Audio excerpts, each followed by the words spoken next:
All right, I will share my screen again. Hopefully everybody can see that. Good evening, folks. My name's Chris Brigger. I am the crime analyst at 22 Division. I'm just going to go over a couple of stats, more than a couple, but the 2021 year-end stats and the 2022 year-to-date stats. All of the things that I'm presenting are all available to you. I'm not presenting anything that is got any private information in it, any publicly identifiable information in it.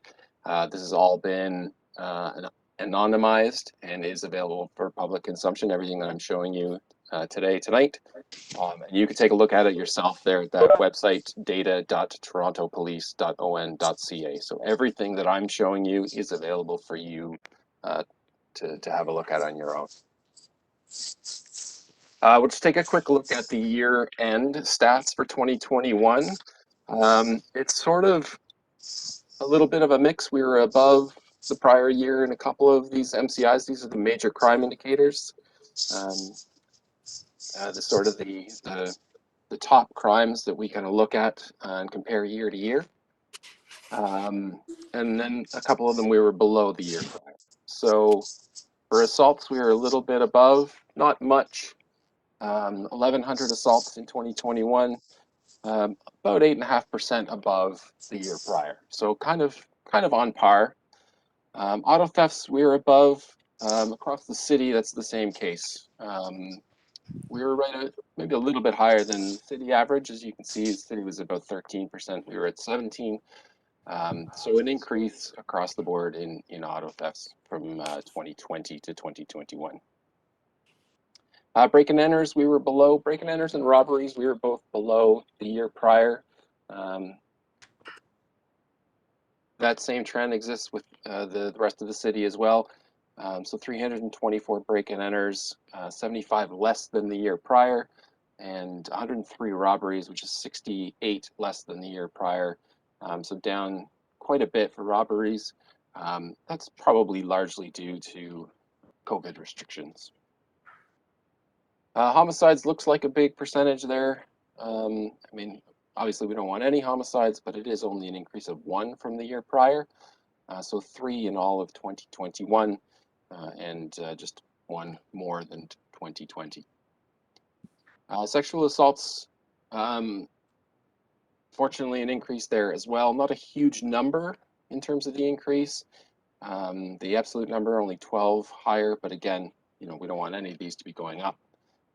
But it is in line with the city average as well. And then thefts over. So theft over, for those of you that don't know, is any theft over a value of $5,000. And we were down a little bit there as well, as was the city. So about 10% lower than the year prior. So 9 less than the year prior. So right on par for 2020 with 2021, pretty much with the city averages. And if we just take a quick look at where we're at in 2022, you're going to see some big percentage changes. This is just compared to the exact same date the year prior. So this is January 1. This is actually to yesterday. I should have changed that date. It's to the 23rd. And it only looks at January 1st to the 23rd from last year. So some of these percentages are going to be high, like auto thefts is high, but it's not necessarily a large sort of absolute number. Like it's not 18 is not a huge number, but it looks like it's a large percentage increase. So it's probably too soon in the year to kind of really gauge based on percentages, but you can kind of see where we're at so far this year. So a little bit above where we were last year for assaults. Obviously, like I said, a large percentage increase for auto thefts. That's, again, a citywide problem. A little bit above where we were for break and enters at this time last year. Again, last year was a low year, so that's probably part of the reason why that's a bit higher. Our homicides, unfortunately, we're at 3 this year so far, compared to 3 all of last year. That might actually be a typo with the data. I'll take a look at that. 5 robberies, so down quite a bit. We haven't had very many of those so far this year compared to where we were last year. Sexual assaults, again, a significant percentage increase. Not a huge number increase, but relative to where we were this time last year, it's a bit of an increase. Same with the thefts over. So again, a large percentage, but not necessarily a large absolute number value. So that's all I've got. Sergeant, I will pass it back to you, and we'll save some questions till the end. Thank you, Chris. I'm going to pass it along now to Constable Balaga, and he's just going to give a short show and tell on how to do self-reporting through the TPS website. Tom Balaga, go ahead. Hi, everyone. I'm Officer Tom Balaga. I work in the Crime Prevention Office here at 22 Division. I'm just going to give you a quick tutorial on how to make a report online. Also going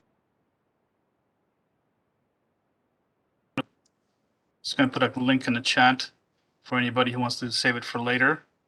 The quickest and easiest way to do it, I'm just going to share the screen.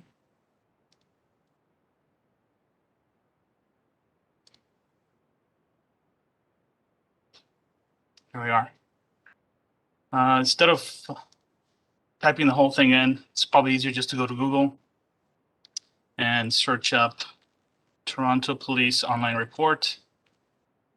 And very first one you see here is Citizen Online Report entry. Click on that. Can you please enlarge? Thank you. Sorry, let me just make it bigger. Is that better? Okay. So on the web page here in the Toronto Police, simply scroll down. It gives you all the details in case you do want to report it somewhere else if it's outside of Toronto. And as you go further down, so things such as damage to property under 5,000 or the vehicle, driving complaints, as you can see here, graffiti, also supplementary reports. So these are reports you can put in. Let's say police have already attended and they have gathered all the information for the report, but there was something else that was missing. They'll give you a report number. You simply click on it and you accept the terms, start the report, and it'll ask you for the report number that the officer gave you, and you can submit the additional information on there. The other reports follow the same way. You simply select them, select the category. For example, here the let me see here. For the parking complaints, there's different types. So you can select that and simply click on Start the Report.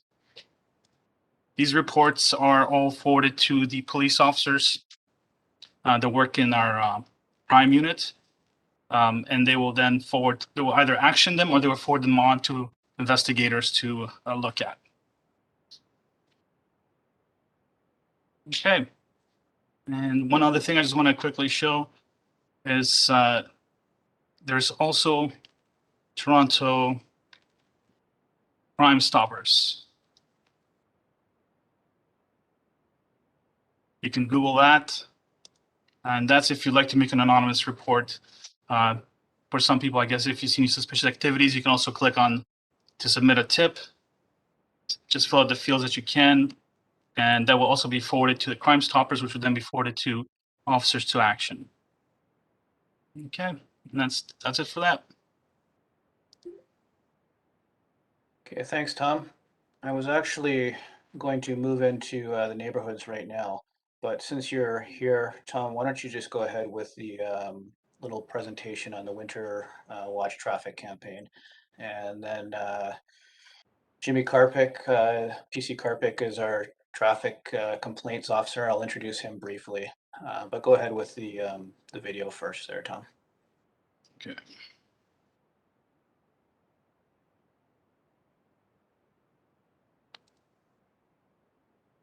All right, just one moment. I'm just going to pull it up.